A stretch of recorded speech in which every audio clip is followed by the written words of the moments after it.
Hello, everybody, and a very warm welcome to another exciting episode of We Have Cool Friends, the episodes where we go deep into what our cool friends are like so that you can understand why we've decided they're cool friends. And we've got a really cool friend for us this time, haven't we, Jan? We have. He's been a cool friend for a very, very long time. And we've just never managed to sync up the diaries, have we? We've been never managed to get this one. work. It's been a long time coming. Plus, we needed a filter for the camera to filter and tone down the yellow. But yes, we have Mr. Ashley Leeds, Mr. LinkedIn himself. Thank you. Thank you. Ashley, introduce yourself, tell us your background and how you're here today. Yeah, okay. First of all, thanks for thinking I'm a cool friend. That is lovely. That is so lovely. And yeah, because I live in Devon, pinning me down is so difficult. You know, I come up to these shows and I'm gone again. I hope it was worth the wait.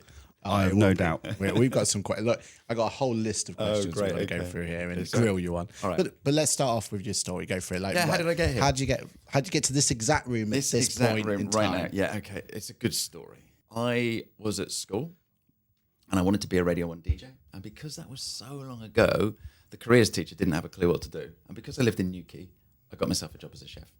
I went to catering college, learned how to cook, went up to London, decided that the West Country was better for me, went back down to the West Country, went into a lovely hotel in Sidmouth.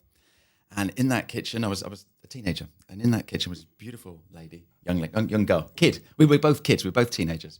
And she is now my wife, and we've been together for 39 years. And then we decided that we'd move around a little bit, had a few different jobs. And then we wanted to start a family. We got married. And she wanted to be a stay-at-home mum. No qualifications. I didn't want to be a chef and there wasn't not enough money as a chef to support a family. And the hours aren't family The hours are centric. ridiculous. No. So I went into sales, and I've sold pretty much everything in my career. And in 2007, I ended up working for Digital, selling software to accountants. Didn't really know much about software. Didn't really know much about computers. So was that by accident then, or was it just a good opportunity at the time, or? That's another story. We're not going to have time to go into that today. But yeah, it was a happy accident. And I've been working with accountants ever since. Walk us through your actual career with the accountancy sector then. Who you been with, how long you been with them, that sort of stuff. So I was with Digital for 8 years. I did a spell with an American company called Sovos, where I was selling ERP sort of stuff to large corporations. So John Lewis was one of my clients. I spent a whole year there. And didn't make one sale because of the length of the time. Absolutely. Try and get them in, yeah. And I worked with a guy, and he turned around to me and he said, "You are one of the best salespeople I've ever worked with." And I still cannot work that out. And I left because I wasn't fulfilled. You get a job with an accountant. It's all like, if you don't do a tax return in the first week, do you know what I mean? Yeah. And I was so frustrated. So I've worked for QuickBooks, and I also worked for a company where I was coaching accountants as well. And when I started coaching accountants, that's the first time I've ever had a job, apart from being a chef, that I thought, wow, this is what I want to do when I leave school. Love that. Nice. Yeah. And coaching the account, was that a happy accident as well, or what? Because My whole life has been an accident. did you say it was intuit to coaching, or was there? Yeah, one no, between? yeah. It was. I worked for QuickBooks, and you can imagine what a large corporation would be like to work in as a sales guy. Yep. Huge targets, lots of pressure and stuff like that. And you get to a time in your life and you think, why am I doing this? Some people call it a midlife crisis. And I think we get a realization in life. So hang on, there's more to life. Your values and your objectivity changes at that point. And that's when decisions start getting made. Yeah. To either buy a fast car with no roof or to move careers. Yeah, absolutely. And the thing is, my kids had grown and almost flown. I didn't need to be a dad, the hunter-gatherer. Yeah. Which was the role I took on when I left catering. So yeah, it was brilliant. And it was like, right, what can I do now? And I didn't know what I wanted to do, but I knew what I didn't want to do. Mm-hmm. That role was brought to my attention by somebody else, somebody knew somebody in the business and said, "Look, Ashley's the guy that you need to work in your business." Amazing. And pretty much a lot of my roles as I've got on in later life, it's been with, you need to speak to this guy, or Yeah. that's It's Personal that's brand. Yeah, absolutely. Without knowing it, you But yeah, developed no, a personal brand. I didn't know personal brand back then. You turn around, why didn't I do this sooner? Why didn't that happen? And I think my story, because of everything that I've done in the however many years I've been working, it's a long time, I've learned something at every single role. And I think that's the key. And my very first sales role, I worked with a guy that had worked in a shoe shop. He'd worked in a shoe shop and he enjoyed that. And then he went to work in insurance because that was my first job. Mm. And he did really well and ended up being promoted and then became the branch manager. And I'd met him socially. I worked with his wife.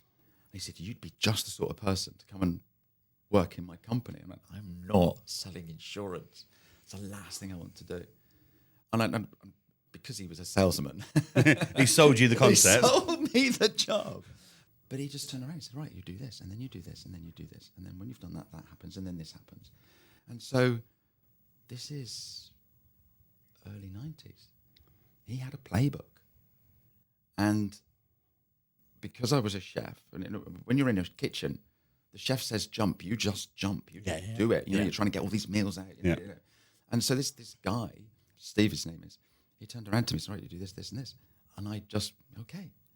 And I did this, and I didn't know what business was. I'd worked in the kitchen. Not qualified, no education. Got a few O-levels, if you remember what those are. But I just went and did what he told me to do. And I hit the ground running. I flew. Because everybody else in that organisation were sales guys.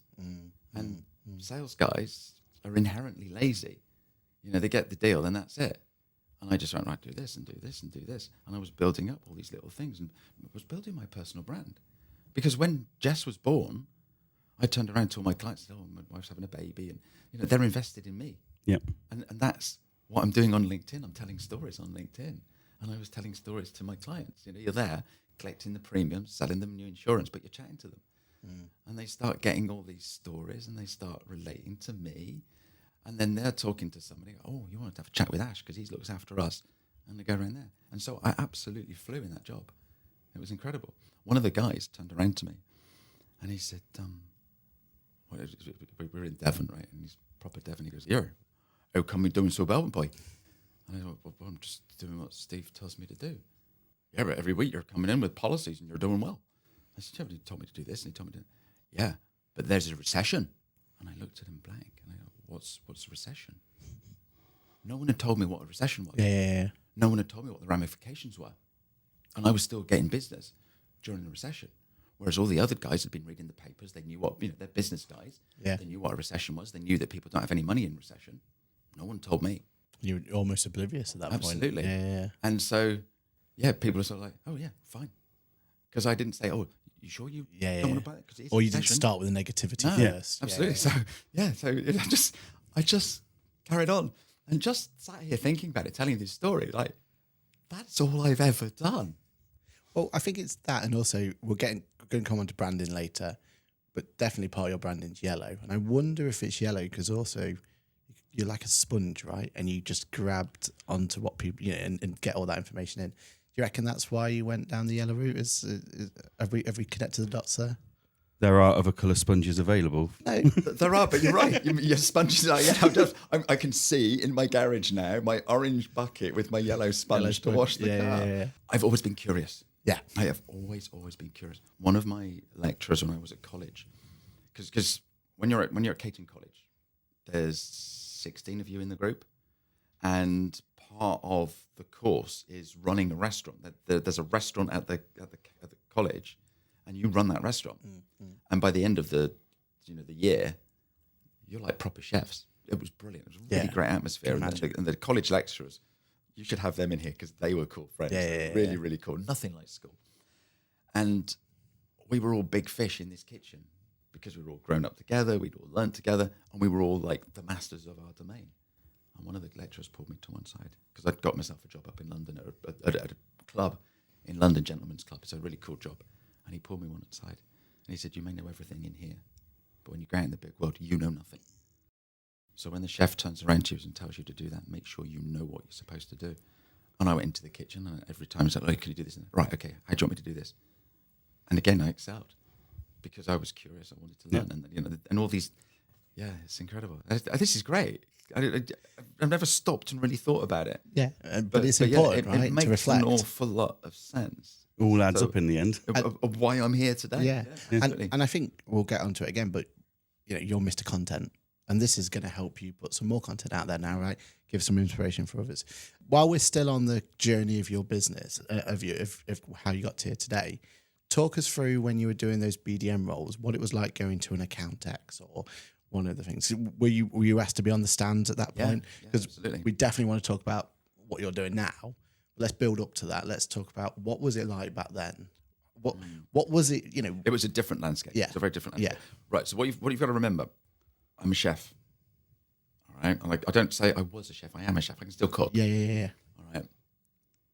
When you go and work in a kitchen, that has got to be one of the hardest jobs going. 100%. Yeah. Right. There's a lot of other hard jobs as well. And you see Yeah. scaffolders doing hard work and stuff, builders, and there's a lot of hard jobs. Physically demanding, Nursing right? and stuff Yeah. like that. But being a chef, The pressure and pressure is horrendous. The hours are awful. The Yeah. pay is rubbish. The working conditions, it's so hot in those kitchens. And it's a vocation, not a job, because you live with everybody. You get accommodation in the job, and it is really, really, really hard work. So any other job that I've had since has been an absolute piece of cake. My sales manager with Steve with the playbook, right? You need to go and knock on the door. Well, that's easy. Yeah. Knock on the door. Hello. Oh, I'm not interested. Shut the door. Fine. I'm wearing a nice suit.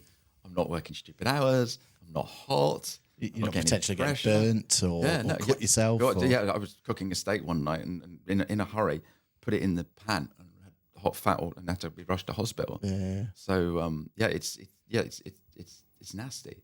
But yeah, you need to go knock on all these doors. And when I was selling photocopiers, what a job, eh? But that was a doddle in comparison to what I'm ever used to. And you see people in the forces, and when they come out and work in Civic Street, again, that's so easy to what they've had to do with all their training. So yeah, everything was easy. So I just carried on with it. And so my first accountex, I think, was 2012. I was working at Digital at the time, and the marketing. Was it still Excel back then? What do I remember? Yeah, it was that. Yeah, the Excel. The marketing manager took all the sales guys in a room and sort of like, this is what's going to happen. It was our first accountex. We're like, oh my goodness, what are we going to do? And we all had to wear dark suits. We all had to wear white shirts, and we all had to wear this orange tie. And then she gave us a tie. Wow. Right? 2012, the whole stand, we all wore suits. I think I saw 2 or 3 people wearing suits at accountex yesterday. And they generally do it as a fashion statement more than a... Yeah, they're, it's kind of a cool thing now, isn't it? Yeah. So isn't that weird? Yeah. To think that It's come a long way in 15... Converse and T-shirts and Yeah. I'm in a boiler suit, so Yeah, you know absolutely. what I mean? Yeah. Absolutely. So no, it was really cool. But the thing is, at accountex, you're talking to your customers, and that's what I really, really love. Because I used to spend an awful lot of time at Digital. It was compliance software, practice management software, and I used to spend a lot of time on the forerunner to Zoom. I can't remember what it was, GoToMeeting or something like that back then. And I used to chat with them and show them the kit. I don't think we had cameras then. I think it was just voice and share screen and stuff. And they'd come to London to meet you because they'd been chatting to you and stuff like that. And it was lovely. And because when you're a chef, you work really closely with your family.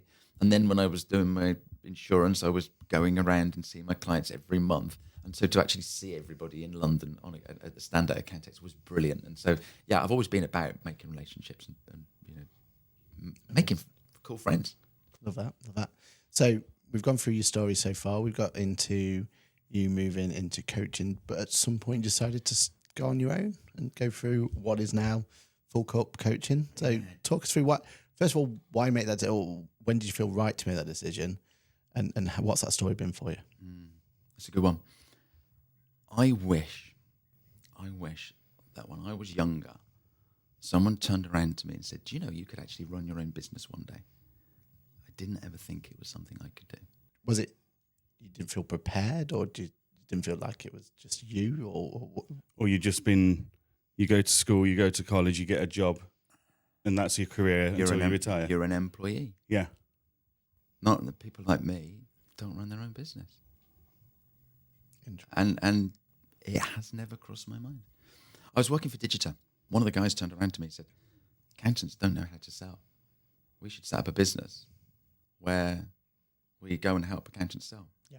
That was a genius idea back then. Still relevant today. Well, yeah, but that would have been a coaching business, wouldn't it? Yeah. Right? I had a big mortgage. My wife didn't work. I had 2 young kids. Security then. I could that not. point, yeah.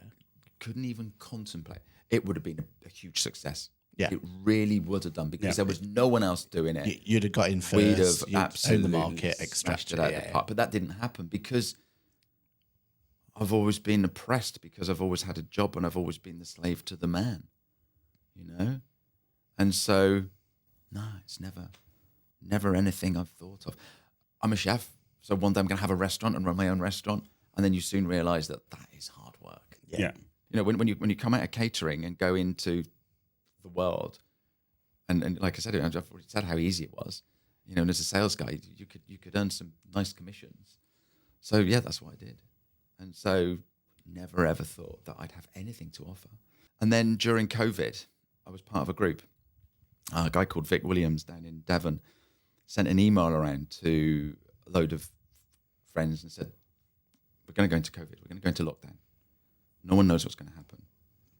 I think we ought to do a Zoom call every single morning and just be there to help each other.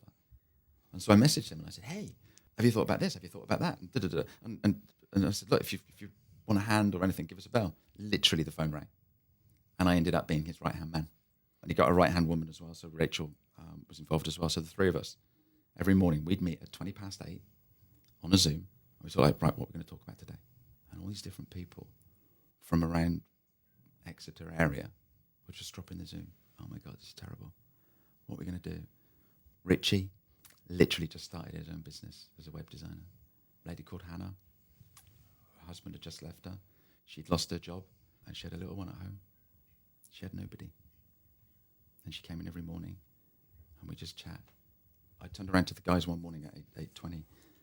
I said, something really bad happened to us a couple of years ago. I want to share that story. And so I shared that story and I was crying. And I'm feeling it now. Because I shared that story of how we got through that and how hard it was, but we got there. And everybody could see that getting through COVID isn't going to be so difficult. Mm-hmm. And then the next day somebody said, can I share my story? And everybody shared different stories that they'd been through. And during COVID, a friend of mine, his little girl had cancer. She's fine now. And I was doing an open mic during COVID. So every Thursday night, I'd open up Zoom. All these musicians would jump in and they'd, oh, Aaron, what are you going to play tonight? And they'd play a song. And some of these guys weren't seeing anybody. So once a week, they'd get their little music fix. And we got to nearly a year of doing the music. And I said, we need to do something to mark a year. Because even though we were allowed out, nobody really wanted to go and do an open mic and share microphones and all of that. So I kept it going. I did that for over a year. One guy said, oh, maybe we could do 2 hours. And I had this brainwave, right? I had this brainwave. What we'll do is we'll do a 24-hour open mic on Zoom. Amazing. All right? And what we'll do is we'll get 24 different people and we'll each play for an hour. And if each person can raise 100 quid, we're going to raise 2,400 quid for this charity that has supported my mate and his family. Amazing. And I'm like, oh, that's a great idea. And this one guy messaged me and said, it's ridiculous. It's a great idea. Thanks for doing everything that you're doing. But I think maybe you could do 3 hours or maybe 6 hours and you could still put a bit of fundraising in. And you know me. There's 2 options, isn't there? One is to go, yeah, you're right. And the other option is to go, no, let's do it. All right? What's the worst that can happen? What's the best that can happen? What is the best that can happen? And that is it. And so I thought about it and I thought, well, if we get 24 people, each raising 100 quid, what if we had more people? What if we did one every 15 minutes? Nice. Yeah? That's 96 people. Now, normal fundraising events, right, like Live Aid or something like that, there's a load of people, there's a committee and stuff like that. I've been on so many committees. You have a committee meeting to work out when the next committee meeting is. And I thought, no, I'll just ask a few friends. Because I'd been doing this Zoom thing for so long, I turned around to Richie and said, could you do me a web page? And I turned around to Hannah, who does a bit of marketing. Can you help me with a bit of marketing? Yeah. And so I ended up, and I turned around to a couple of the guys in the music, and I said, what do you think? And da-da-da. So I thought we'd probably aim for about $5,000. And I spoke to Young Lives versus Cancer, and they said, well, hang it on something. And so there's this little house, lodgings or whatever you want to call it, hotel, that my friend and his family stayed at so that they could go and see the kid in the hospital, and they didn't have to drive back to Devon all the time. And it costs the charity 33 quid a night to put a family up. And so 6 months at 33 quid is £6,022. So that's what I put on the Just Giving page. And that's what we're going to do. Now I had to find 96 musicians. Well, that's right. Sure, you were doing it. So, All right, 95. But 96 musicians. Yeah. Between 2 a.m. and 6 a.m. Yeah. All right. And all my cool friends, they turned around and said, well, how can we help? And I said, look, I've not got many musicians for I don't know what you want to call that. The graveyard shift. The graveyard shift, yeah. And, no, we'll do that. And so it started, and I was working at the time for this coaching company. Oh, okay. So I'd done a full day, and we started at 4:00 on the Friday. And even the day before, I was fielding calls from people that wanted to be involved. And I ended up with 72 musicians over the 24 hours. I had some Italian people. I had a band in America, another guy in America that came in at, stupid o'clock, but it was sensible time for them. Yeah. This one guy that was keen to do the 2:00 slot, so he did an hour at 2:00, and then all my mates came in. And in the olden days when they have a lock-in in a pub, it was like that. Amazing. It was great. It really was amazing. And I turned around to my friends who do the music with me, and I was thinking of sort of like, well, Aaron can do this shift, and Johann can do this shift, and I'll do this shift. My daughter, Jess, she turned around to me, Dad, you can't do that. You've got to do the whole 24 hours. No, when it gets to 9:00 at night, I need to go to sleep. And she said, you've got to do 24 hours because this is a challenge. It's been a challenge for Yamei and his family. You've got to go through the same challenge. I said, I can't do 24 hours. You've got to, Dad, you've got to. And that's what I did. And I did the 24 hours. And because I had all these people coming in, I had a spreadsheet. I'd worked out how to get Zoom working. I was streaming live to YouTube. Did you know that you could do a 24-hour Zoom? I mean, they bill you after 30 minutes. But yeah. Isn't that incredible? Wow. So I was streaming live to YouTube. I had all these people coming in on Zoom. It was brilliant. It was absolutely brilliant. And it was bang, bang, bang, bang, bang. The adrenaline was up here. I didn't have time to sneeze, let alone go to the loo, let alone have a snooze. It was absolutely incredible. My kids, they'd wrap me up a little present every hour. They'd got me these little cards, little motivational cards with little messages on. Sorry. And at each hour I'd had, some sweets or something. Amazing. It was just incredible. And before we started, the 6,022 quid, I'd almost hit that. Steph from the charity turned around and said, I think you should increase it. And she said, maybe put up to 10. I said, no, let's go for a whole year. Yeah. And let's do 12,044 quid. And so that's what we went for. And remember Mike Reed, the Radio 1 DJ? Yeah. He was the penultimate act on the Saturday at 4, just before 4 p.m. And then Will was the final act. So he came on, and there was loads of people coming on. Will came on, and he played 3 songs. When he first met his wife, he wrote a song for her. When his daughter was born, he wrote a song for her. And then, because his youngest daughter was so ill, he wrote a song called Take Your Place. And he sang that, and we were all in tears. Yeah. And it was just incredible, the messages we had. And we got to 8,000 quid raised that day. We were on Radio Devon the next day.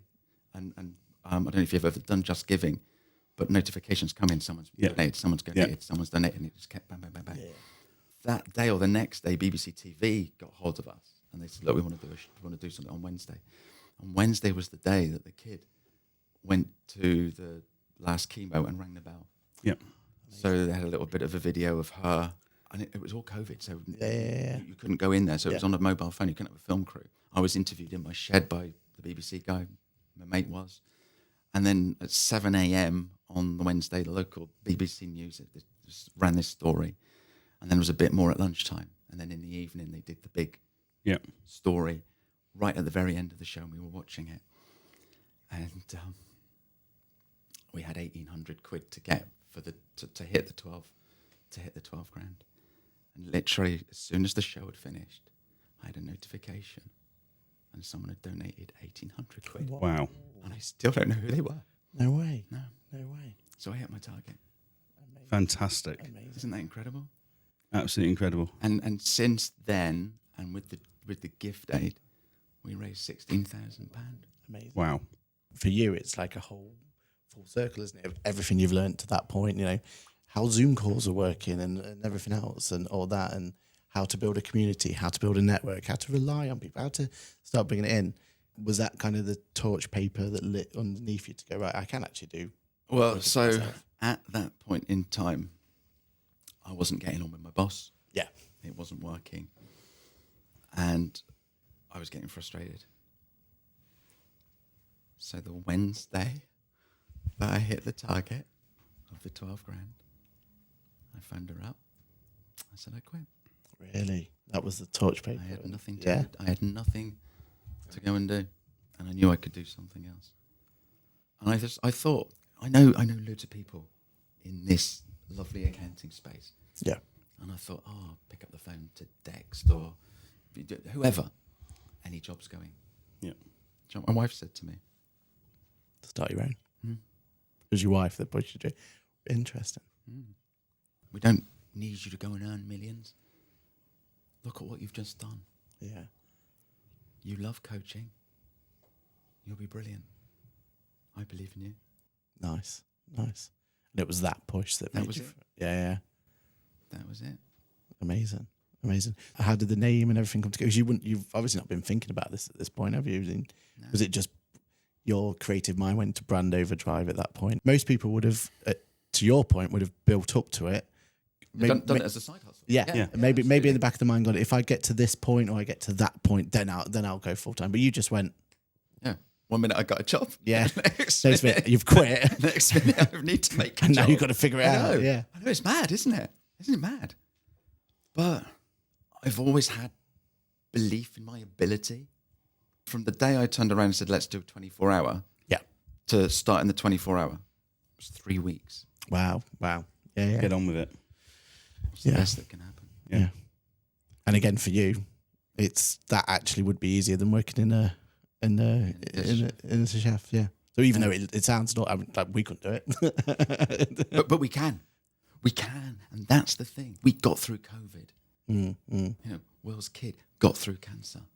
Yeah. Yeah. It was that belief, isn't it? Yeah. The story that I alluded to that I'll share with you another day. We got through that. Yeah. You know, all these things that I've done in my life, I'll just have another challenge. And I guess for you, the final bit was just your family going, it's time to do it. Isn't it? You know yourself that you owe it to them at that point, right? And it's them giving you that blessing to go, right, go do what makes you fulfilled, right? Do you know why Jess comes to Accountex with me? Go for it. She doesn't want to see my business fail. Oh, yeah. Do you know? Yeah. And the first Accountex we came to, because I've been talking about Accountex forever. You know, since 20, And I bet since she's going, 2012. that sounds boring. Absolutely. Yeah. Sorry, how many boring people in suits? 10,000? But it's an exhibition for accountants. Yeah. But for me, it's my Christmas. I love it. Yeah. She came up to the first Accountex with me. She walked in through the door. This is when QuickBooks had the castle. Yeah, the castle, wasn't it? Oh my God. Yeah. And she still talks about the castle now. We came out of that first Accountex, the very first day, went over to the thing to have drinks with all the exhibitors. She went, oh my God, Dad, you are amazing. She's never seen me work. Yeah. She's never seen people reacting to what I do. There is no way this business is going to fail, Dad. You are incredible. And that journey home, we were mapping out all the things I could be doing. Yeah. So, yeah, I owe it to Jess to make this business work. Amazing. Yeah, And then again, it's support, isn't it? It's that support network Yeah. you've got to push it. absolutely. So you took the plunge, you went into it. Talk us through how you've got to what you've got to today. Like what was the process of basically taking that call to say I'm quitting to what you've built now? Okay. So the obvious thing is I go into coaching, coach accountants. Okay. Have you guys ever heard of I can't remember what it's called now, brain's gone mad. You got to sign something you're not allowed to. Oh, yeah, NDA, not NDA, No, it's not an NDA. non. non-compete.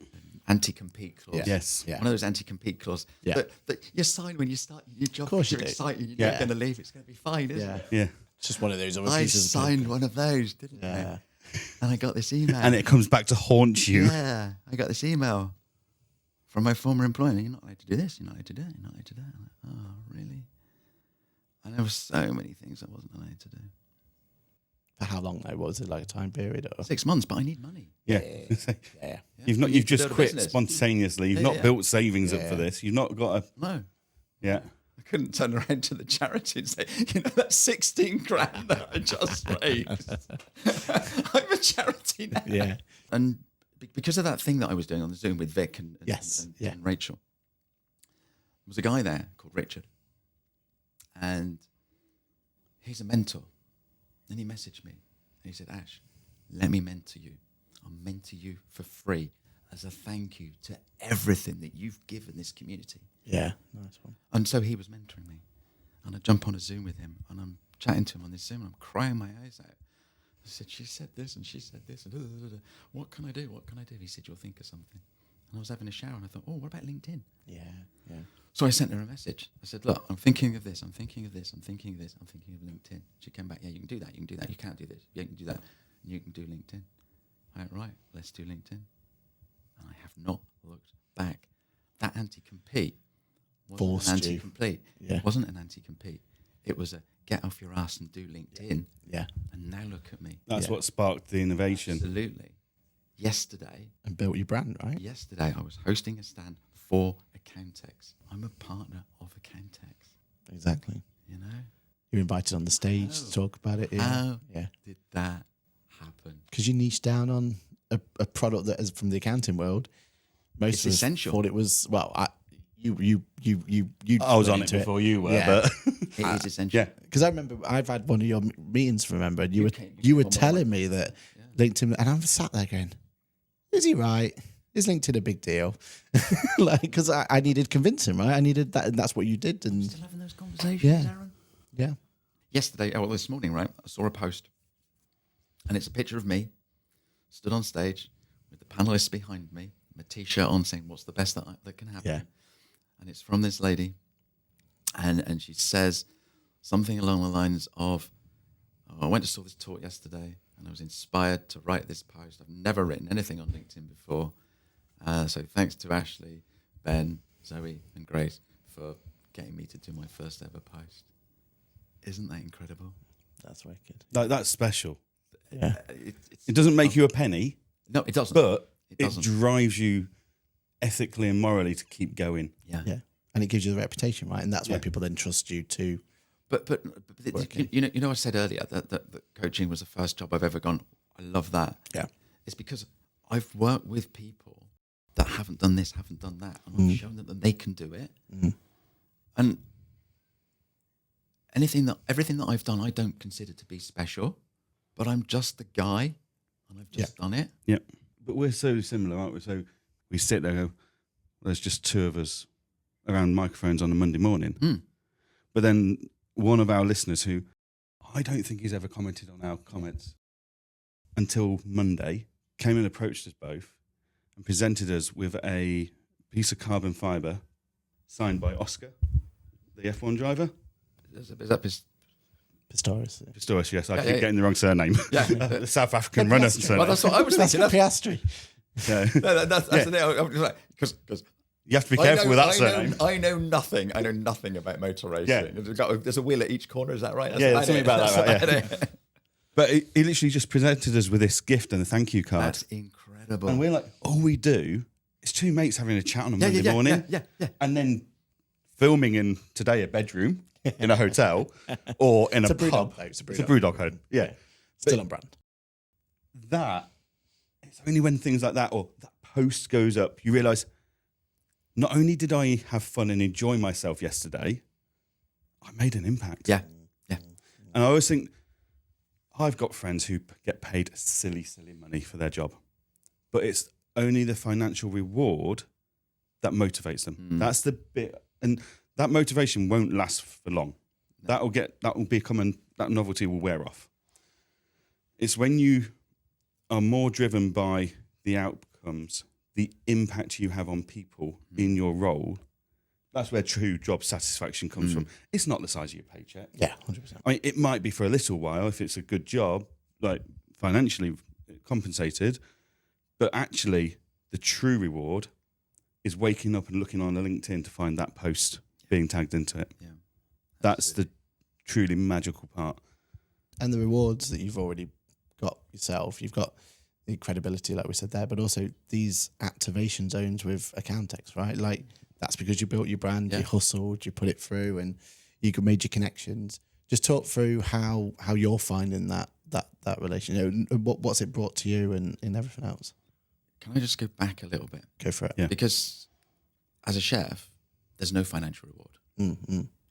But the waitress comes in and she says, "Oh, table number 7 said that was a lovely steak."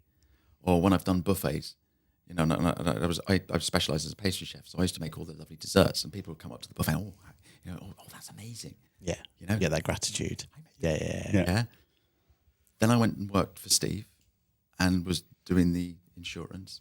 And when Jess was born, people were knitting jumpers for her and cards and gifts. Yeah. Yeah. Like you say, someone said to me, "Don't worry about the money because that will come." Yeah. And that's all I've been doing with what I'm doing on LinkedIn. And now I'm starting to see it come.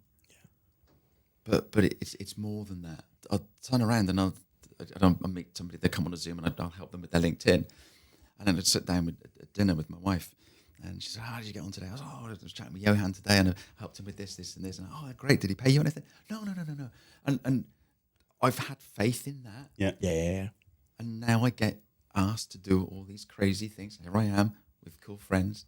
There I was yesterday, partner with Accountex. They flew me out to Canada last year to go and do Accountex in Canada. Not jealous at all. No, but it was horrible. It was really cold. I tell you what, it wasn't as cold as I thought it was going to be. That was incredible. Yeah. They put me up, they flew me out there, and I went into the hotel, really posh hotel. Opened up the curtains of this hotel, and right outside the window was the CN Tower. Amazing. Perfection. Yeah. And none of this would have happened if I hadn't have been helpful, kind, thoughtful, supportive on LinkedIn. And gone out your way to make that actual activation zone be what it is, right? You could have just turned up with a booth and just been like, okay. And you could have wandered around and been there at some points, been there. But you make sure you make every moment of that count, don't you? And I mean, even now you've got a watch and a clock, haven't you, that you only get X amount of time just so you can actually see people. And, do you know why I've got that timer?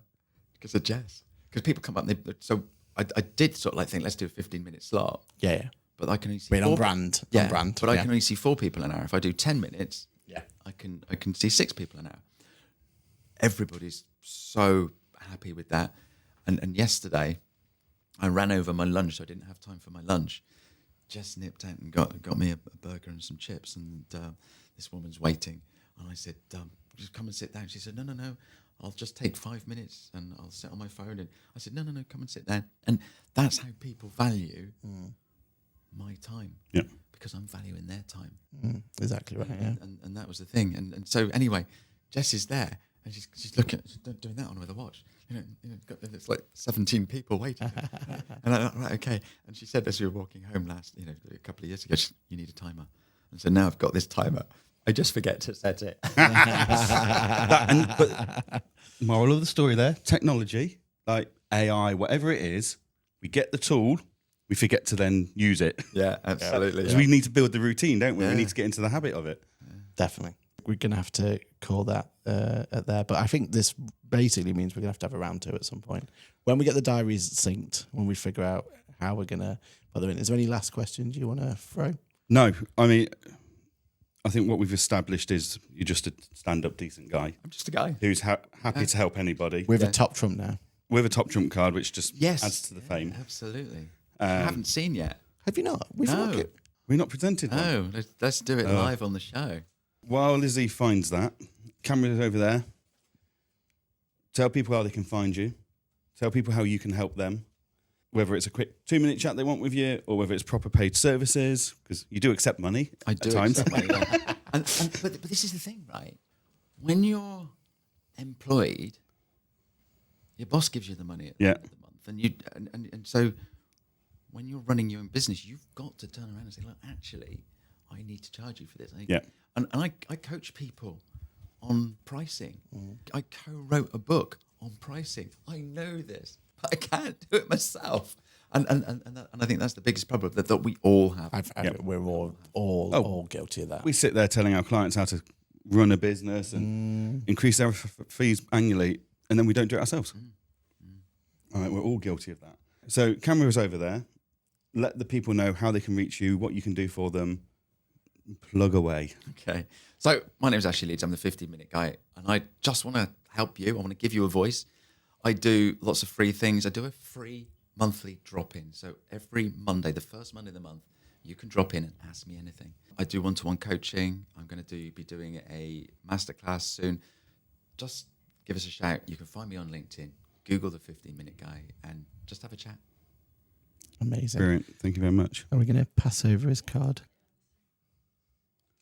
There we go. Yeah. Top trump card. That's really You've made it cool. now. That Never is really mind cool. Accountex Canada. Look at that. That is awesome. Amazing. I just need my spectacles on there so I can read it. This is well, people get very upset with their scores, and maybe we don't want to. We don't want you to blasphemy on the thing. You only give me a what? 2 for social skills. Yeah, exactly. Ash, you have been a very cool friend to have on the show. Thank you so much for giving us your opportunity to grill you. Honestly, I think we need a round 2 of this one. There's so much more to go into. Yeah, thank you for having me. You had a whole question about LinkedIn to go through at some point. Yeah, I mean, we'll need to actually talk about LinkedIn in the next one. Yeah, sure. Now we've got your backstory. Yeah, absolutely. I told you it was an We interesting won't do it backstory. you know, we won't do it Star Wars style where you do the main story and then the backstory. We've done the backstory now. Next time we'll record, we'll do the current. Part 2. Part two. Yeah, we've Awesome. got that. Well, thank you so much for having me. No, thank you. problems at all. You've been brilliant. It's been an honour to have you finally get on this one, and it'll be there. So thank you so much for watching. Thank you for coming in. Thank you for Ash for coming along and being there. Remember, if you want more content like this one, you're in the right place. Make sure you like, subscribe, and all that sort of stuff for more cool friends, more pit stops, more grid walks, more everything you can think of. So if you've enjoyed this one, make sure you like and subscribe, and we'll see you in the next video. Bye for now. Thanks, Ash. Thank you. Thanks, guys. Cheerio.